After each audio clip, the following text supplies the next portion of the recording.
Alistair Clarkson has put a very convincing case forward to be the greatest AFL coach of the modern era. Hawthorn are the only side to win 4 premierships since 2000, and Clarkson has been coach for every single one of these wins. He took over the side in September 2004, coming off a second-last finish to be ready for the 2005 season. It was Clarkson's first ever senior gig as coach. Hawthorn actually won over Rodney Eade and Terry Wallace first, before settling on Clarkson. It was the first coaching appointment at Hawthorn without a prior link to the Hawks since 1981 when Alan Jeans was hired, and at that point he was already a premiership coach. But after 16 seasons with the Hawks, nobody would say that the hiring of Clarkson was a mistake.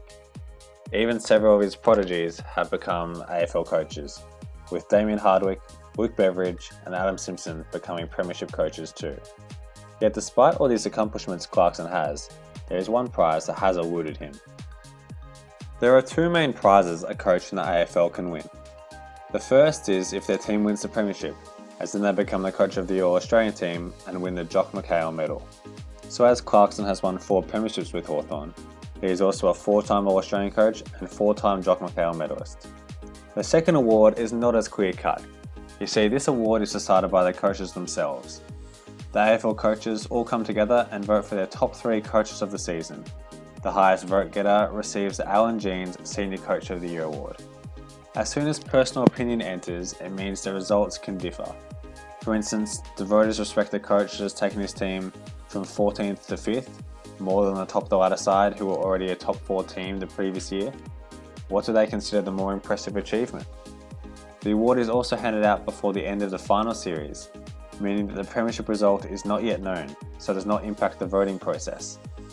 The result of this has meant that the All-Australian coach is often different from the AFL-CA's Coach of the Year.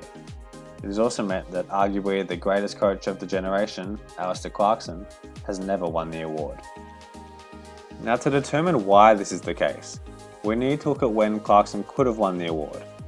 While he has in my opinion been the best coach over this period, it is simply untrue that he's been the best coach every season. Nobody is the best at every moment. Michael Jordan didn't win MVP every year, Gary Ablett hasn't won a Brownlow every season. It's impossible to win at everything. So I've narrowed it down to 6 seasons where Clarkson had a good shout to win the award. They are 2007, 2008, 2012, 13, 14 and 15. Let's look at each individually to see what the verdict was. Was Clarkson robbed, or has he just been unlucky going down to other coaches? The 2007 season was a season that the Hawks made the leap up the table under Clarkson. Hawthorn went from 11th in 2006 way up to 5th in 2007 and won a final against the Crows. It was certainly a big improvement, and these leaps up the table could have been rewarded with the Coach of the Year award.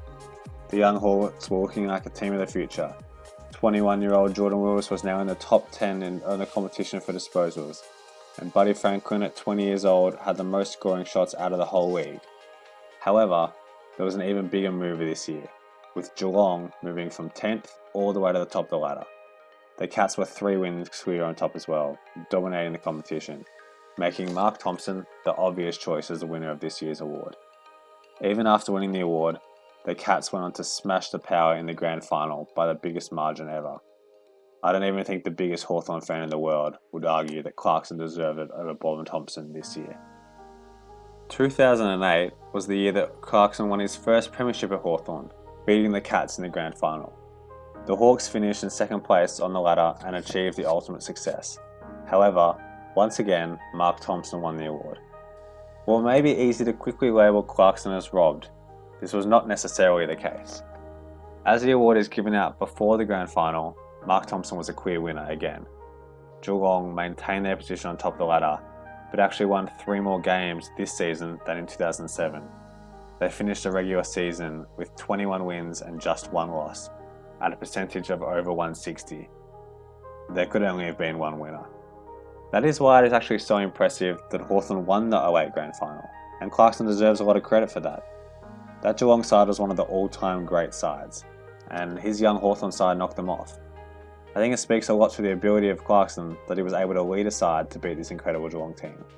But unfortunately for Clarkson, the voting for the award did not include the grand final, so Thompson winning the award makes a lot of sense to me. Geelong, Collingwood and St Kilda were the best teams for the next few years. So it wasn't until 2012 where Hawthorn once again challenged and could have delivered Clarkson the Coach of the Year award. In 2012, Hawthorn finished top of the ladder with a percentage of 154. But interestingly, they actually finished with a win less than they did the previous year when they finished third.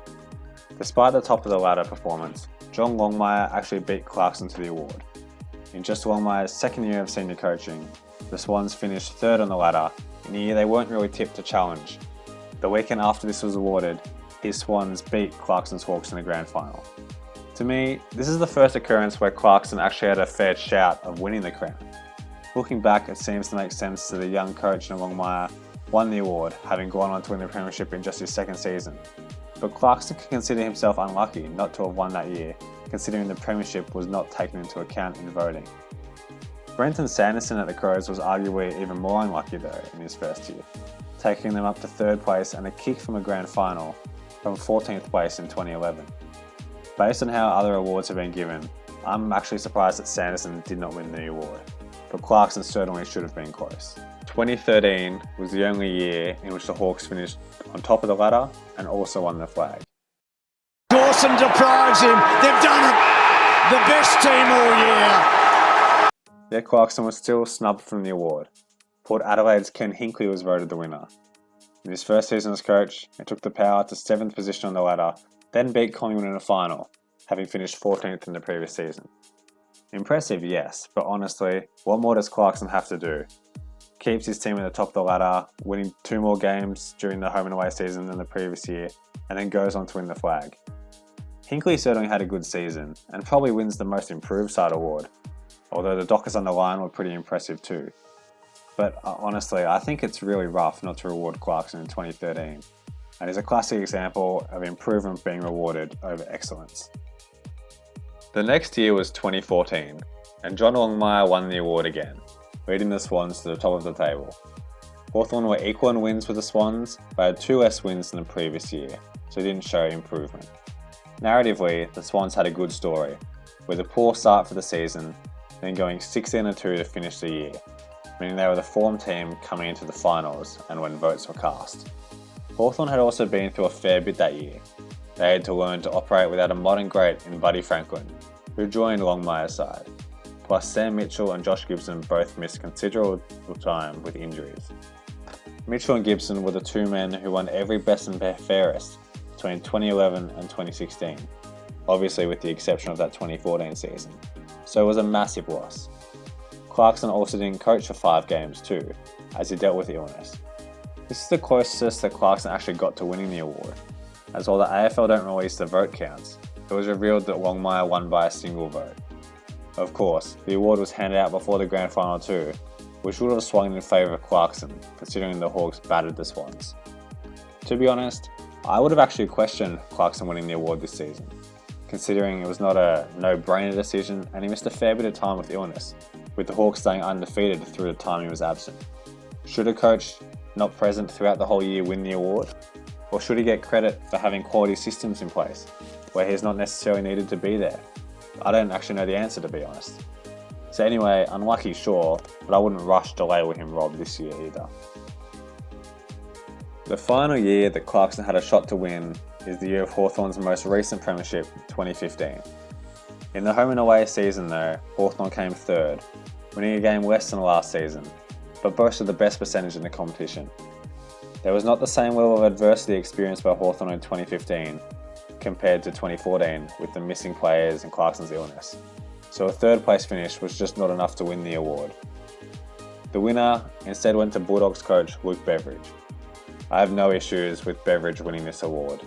In his first season as coach with the Bulldogs, he took them to the finals for the first time since 2010. They were expected to be absolute basket case that year, losing captain Ryan Griffin and long-time stars Adam Cooney and Sean Higgins right before he began coaching, plus the previous year's BNF winner Tom Liberatore injured for the year. Yet the Bulldogs still doubled their win tally from 2014, and Beveridge deserved that recognition. 13 seconds. Just a foot race. Oh, it's on. Chase for your life as hard as you can. The flashpoint 5 seconds out. They'll hang on, the Dogs. They are going to hang on. Mark this date down, Western Bulldogs fans.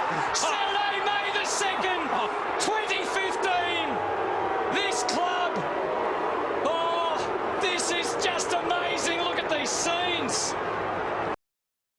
was interesting though in Beveridge's acceptance speech that he said, "It's a little bit embarrassing that Clarko hasn't won one yet," highlighting the fact that, in his opinion, the best coach that he's worked under has never won one.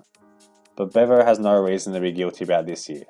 The Bulldogs had a great year, and he was a worthy winner.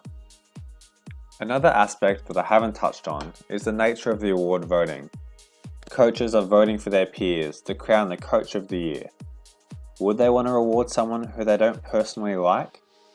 Clarkson is respected as a coach for sure, but he also has a very well-known temper, with several instances of his aggression causing issues. If other coaches do not have a friendly relationship with someone, would they want them to be their representative of all AFL coaches? Of course, I'm not in the inner circle, so I don't know if Clarkson's public perception is the same as how other coaches feel. I mean, especially as he was just one vote off winning in 2014, and Luke Beveridge publicly said Clarkson should have won one, but it could be a contributor that I thought deserves being pointed out. So looking at each year individually, has Clarkson been robbed of an award? Thompson certainly deserved the award in 2007 and 8. 2012, 13, 14 and 15 were awarded to the most improved side, so Clarkson's continuous success has hurt him. Hawthorn finished top in 2012 and 13, so as a top team, Clarkson easily could have been rewarded. In 2014, Hawthorn were equal in wins with top of the ladder, despite battling lots of setbacks. And in 2015, Hawthorn were not the best side during the home and away season, so it was always going to be a long shot. This means that in my opinion, from 2012 to 14, Clarkson had a genuine chance of winning. Based on the voting data though, it is clear that fellow coaches respect drastic improvements over sustained success. Even looking over recent history, with the last three winners being Hinkley, Fagan and Buckley, improvement is still what coaches value. So if coaches reward the biggest transformation, it is understandable Clarkson has never won. The year that the Hawks made the big leap, Geelong had an even more extreme improvement, so he's never had the best one-year transformation in the AFL. In summary, was Clarkson, the person I would consider the best coach of the modern era, robbed? I would say no. But is he unlucky to never win? Oh, absolutely. Voting awards are never going to be perfect, especially ones done at the end of the season. It can be difficult not to consider narratives and other non-football related things, and as it is voted at the end of the year, may favour those who finish strongest. Ultimately, the Alan Jeans Award really doesn't overly matter though when comparing to a 4-time premiership coach. Take Ken Hinkley, a 2-time winner. He would certainly trade his awards for even one premiership. So while Clarkson may be momentarily disappointed when the award was announced and he was once again overlooked, I am sure it doesn't keep him up at night.